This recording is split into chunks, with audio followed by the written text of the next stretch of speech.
Gold ప్రపంచంలో అత్యంత విలువైన లోహం. ఈ బంగారం ఎవరి దగ్గర ఎక్కువ ఉంటే వాళ్లదే పైచేయి. ఈ మధ్య కాలంలో భారతదేశం భారీగా బంగారాన్ని కొనుగోలు చేసింది. బంగారం వాడకంలో భారతదేశం ముందుంది. బంగారం నిల్వలున్న దేశాల్లో భారత్ టాప్ 10లో ఉంది. అయితే మరో ఆశ్చర్యం కలిగించే విషయం ఏంటంటే భారతదేశంలోని ఇళ్లల్లో అంతకు మించిన బంగారం ఉందట. వేల టన్నుల బంగారం మన గృహాల్లోనే ఉన్నట్లు అంచనాలున్నాయి. దీని అసలు లెక్కలు వింటే నోరెళ్లబెట్టాల్సిందే మరి.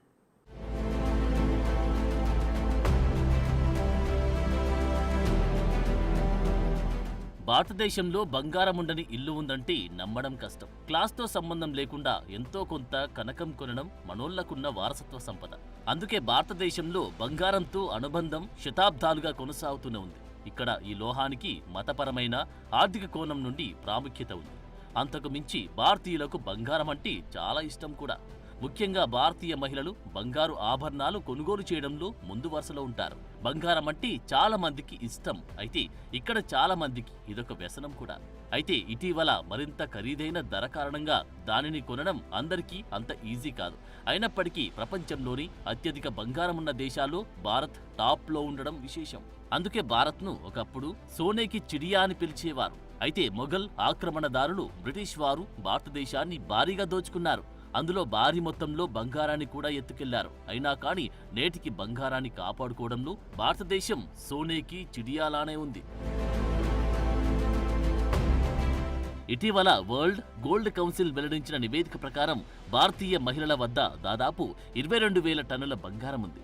దాని విలువ దాదాపు $1 ట్రిలియన్, అంటే దాదాపు 100 లక్షల కోట్లకు పైమాటే. భారతీయ మహిళల వద్ద ఇంత మొత్తంలో బంగారం ఉండడం ప్రపంచంలోని అత్యధికం. ఎందుకంటే ప్రపంచంలోని టాప్ 5 బ్యాంకుల్లో కూడా ఇంత బంగారం నిల్వలు లేవంట. ఇక ఇది భారతదేశం 26 సంవత్సరాల కాలంలో ఆభరణాలు, కడ్డీలు, నాణాలను తయారు చేయడానికి దిగుమతి చేసుకున్న బంగారంతో సమానం. అయితే ఎటూ కదలకుండా మగ్గుతున్న ఈ బంగారాన్ని రన్నింగ్ లో పెట్టడానికి, దిగుమతులను తగ్గించుకోవడంలో సహాయపడడానికి గోల్డ్ ట్రేడ్ సంస్థలు ప్రభుత్వానికి లేఖ రాశాయి. రాబోయే బడ్జెట్లో బంగారం డిపాజిట్లకు అనువైన కాలపరిమితి, అధిక వడ్డీ రేట్లు అందించడం ద్వారా ఇంట్లో దాక్కున్న గోల్డ్ బయటపడుతుందని అంటున్నారు. అలాగే ఈ పథకం కింద బ్యాంకుల్లో 500 గ్రాముల పూర్వీకుల బంగారం డిపాజిట్లకు పన్ను విచారణలు ఉండవని డిపాజిటర్లకు హామీ ఇస్తే ఇవి బయటకొస్తాయని సూచించారు. దీని ద్వారా బంగారు ద్రవ్యీకరణ పథకం GMS లాభదాయకంగా ఉండేలా రూపొందించాలని విజ్ఞప్తి చేశారు.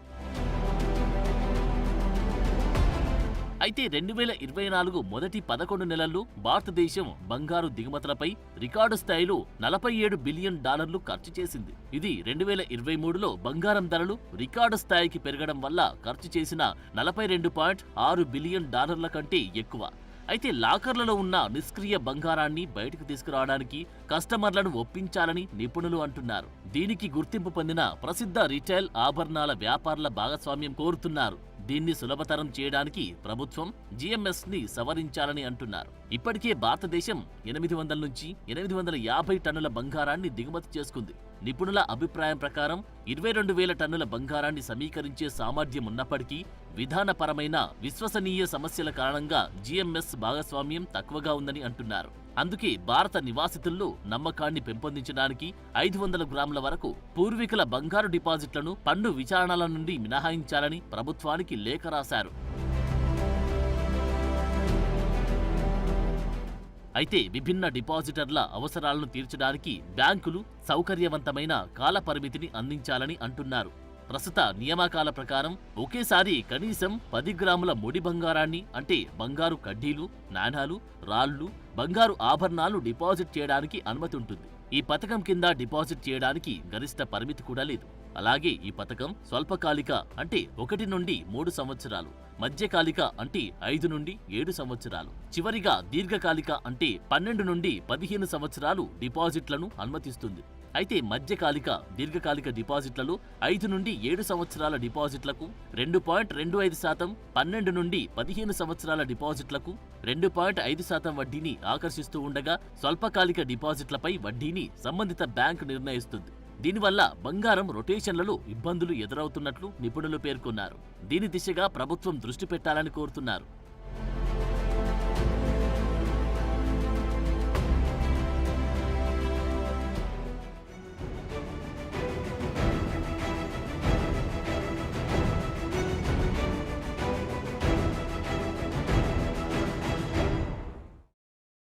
దేశంలో ఉన్న బంగారు నిల్వలను సమీకరించడం ఇప్పుడు చాలా అవసరంగా కనిపిస్తోంది.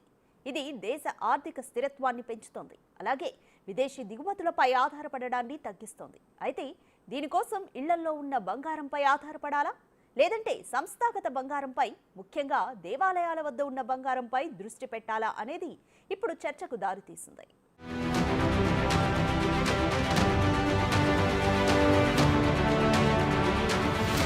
దేశంలో బంగారం భారీ స్థాయిలో పేరుకుపోవడం వల్ల దేశీయ బంగారు నిల్వలు లెక్కల్లోకి రావట్లేదు. దీనితో భారతదేశం దిగుమతులపై ఆధారపడుతుంది. దేశంలో ఉన్న ఇంత బంగారం మార్కెట్లోకి వస్తే ఇతర దేశాల నుండి భారత్ బంగారాన్ని దిగుమతి చేసుకోవడం తగ్గుతుంది. ఎందుకంటే దిగుమతి కోసం భారత్ బిలియన్ల కొద్దీ విదేశీ మారక ద్రవ్యాన్ని ఖర్చు చేస్తోంది. ఇంత భారీ వ్యయాన్ని ఆదా చేయడం వల్ల కలిగే ప్రయోజనాల గురించి ఇప్పుడు చర్చలు జరుగుతున్నాయి. అదే దేశంలో నిరుపయోగంగా మూలుగుతున్న 22,000 టన్నుల బంగారం బయటకొస్తే భారతదేశం 35 సంవత్సరాల పాటు బంగారాన్ని దిగుమతి చేసుకోవాల్సిన అవసరం లేదు. అందుకే భారతీయుల దగ్గర ఉన్న బంగారం మార్కెట్లో లేకుండా నిరుపయోగంగా ఉన్న సమస్యకు పరిష్కారం అవసరమైంది.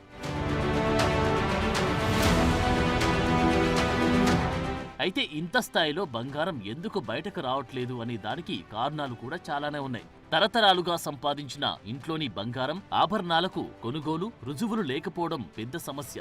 ఎవరైనా వాటిని విక్రయించడానికి ప్రయత్నించినప్పుడు పన్ను, నియంత్రణ, అడ్డంకులు కూడా ఎదుర్కోవాల్సి వస్తోంది. ఇక బంగారం ఈ దేశంలో ఒక భావోద్వేగ అనుబంధంతో కూడుకున్న అంశం. కాబట్టి వారసత్వం సంపదగా వచ్చినా ఇప్పుడు కొనుగోలు చేసినా దాన్ని తిరిగి అమ్మడం అనేది చాలా క్లిష్టతరమైన వ్యవహారం. తీవ్రమైన ఆర్థిక పరిస్థితులు ఎదురైతే తప్ప తమ బంగారాన్ని మార్కెట్లోకి తీసుకొస్తారు. దీనికి తోడు వ్యాపారుల మోసాలు ఉండనే ఉన్నాయి. బంగారంలోని స్వచ్ఛత వ్యవహారంలో కస్టమర్ నమ్మిన దానికంటే ఎక్కువ రేటు చెప్తారు. చిటికెడు బంగారమైన చాటెడు దోపిడీ చేయాలనే వ్యాపారస్తుల పద్ధతులతో చాలా మంది బంగారాన్ని బయటకు తీసుకురారు. మరోవైపు బంగారు ఆభరణాలు విక్రయించినప్పుడు రాళ్ల ద్రవ్య విలువ తెలియదు. దీనికి సంబంధించి ఎలాంటి ప్రమాణాలు కూడా అందుబాటులో లేవు. సాపేక్షంగా పెద్ద బంగారు ముక్కల విషయంలో తప్ప మామూలుగా దీన్ని పరిగణించరు. దీనివల్ల విక్రేతకు భారీగా విలువ అందదు. దీనికి తోడు ఆభరణాల్లో మైనపు బరువుకు ఎటువంటి విలువ ఉండదు. అన్ని సందర్భాల్లో దానిని సేకరించడానికి గతంలో చెల్లించిన మేకింగ్ ఛార్జీలు పూర్తిగా కోల్పోతారు. అంటే ఆభరణాల రకాన్ని బట్టి దానిని ఎక్కడ కొనుగోలు చేశారనే దానిపై ఆధారపడి 0.5% నుండి 20% వరకు మేకింగ్ ఛార్జీల కింద పోతుంది. దీనికి తోడు కొనుగోలు ఛార్జీలు, అమ్మకం ఛార్జీల వంటి అదనపు ఖర్చులు ఉండనే ఉన్నాయి. అయితే ఈ సమస్యలకు ముందుగా పరిష్కారాలు కనుక్కోవాలి. కొనుగోలు రుజువుకు సంబంధించిన సవాళ్లను పరిగణలోకి తీసుకోవాలి.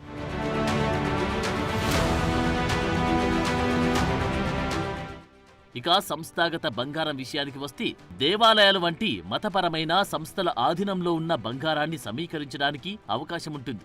5,000 టన్నులకు పైగా అంటే సుమారుగా $3.75 ట్రిలియన్ విలువైన బంగారం నుండి 10,000 టన్నుల వరకు ఉండి ఆలయ బంగారు నిల్వలు బంగారాన్ని సమీకరించడానికి ఆచరణీయమైన మార్గంగా ఉంటాయి. ఇవి వ్యక్తిగత హోల్డింగ్ల మాదిరిగా కాక పన్నులు, నిధుల, వనరుల అవసరాలకు లోబడి ఈ ఆలయ ఆస్తులుండవు. కాబట్టి బంగారం సమీకరించే ప్రక్రియను ఇది సులభతరం చేస్తుంది. కాబట్టి వీటిని దేశంలోని విశ్వసనీయ గుర్తింపు పొందిన బంగారు శుద్ధి కర్మాగారాలతో భాగస్వామ్యం చేయడం ద్వారా దేవాలయాలు తమ విభిన్న బంగారు నిల్వలను ప్రామాణికమైన స్వచ్ఛమైన బంగారు కడ్డీలుగా మార్చుకుంటాయి. ఇది అమ్మకం లేదా పెట్టుబడికి అనుకూలంగా ఉంటాయి. ఇక స్వచ్ఛమైన బంగారు కడ్డీలుగా మార్చిన తర్వాత దేవాలయాలు బంగారాన్ని ఆస్తులుగా నిలుపుకోవడము లేదంటే బ్యాంకులకు, వ్యాపారులకు విక్రయించే అవకాశం ఉంటుంది. అమ్మకాల ద్వారా వచ్చే ఆదాయాన్ని మరో మార్గంలో ఆదాయం సంపాదించడానికి పెట్టుబడిగా పెట్టొచ్చు. అలాగే నిలుపుకున్న ఆస్తులను వడ్డీని సంపాదించడానికి బ్యాంకులకు అప్పుగా ఇవ్వవచ్చు. తద్వారా నిల్వ, బీమా ఖర్చులు కూడా తగ్గుతాయి. ఇక బ్యాంకులు కూడా బంగారు ఆభరణాల ఫ్యాక్టరీలకు, దేవాలయాలకు చెల్లించే దానికంటే ఎక్కువ వడ్డీ రేటుకు రుణాలు ఇవ్వడం ద్వారా లాభాలను కూడా ఆర్జిస్తాయి. ఇది దేశ భవిష్యత్తుకు తోడ్పడుతుంది. కాబట్టి దేవాలయాలు తమ బంగారాన్ని ఎంతవరకు అమ్మితే అది భారతదేశ బంగారు దిగుమతులను అంత తగ్గిస్తుంది. ఇది విలువైన విదేశీ మారక ద్రవ్యాన్ని సంరక్షించడంలో సహాయపడుతుంది. ఇది దేశీయ బంగారు రుణ మార్కెట్ను పెంపొందిస్తుంది. విదేశీ బంగారం రుణాలపై భారతీయ బ్యాంకులు ఆధారపడడాన్ని తగ్గిస్తోంది. భారతదేశ ఆర్థిక స్వయం సమృద్ధిని కూడా పెంచుతుంది. అంటే ఇది అందరికీ విన్ విన్ పరిస్థితిగా మారుతుంది.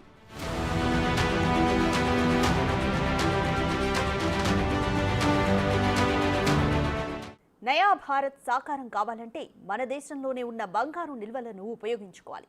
అయితే దీనికి విధాన నిర్ణేతలు, మత సంస్థలు, ప్రైవేట్ రంగాల మధ్య సహకారం కావాలి. అప్పుడే భారతదేశం తన బంగారు నిల్వల పూర్తి సామర్థ్యాన్ని వినియోగించుకుంటుంది. అది దేశ ప్రజలకు, దేశానికి ఉపయోగపడుతుంది.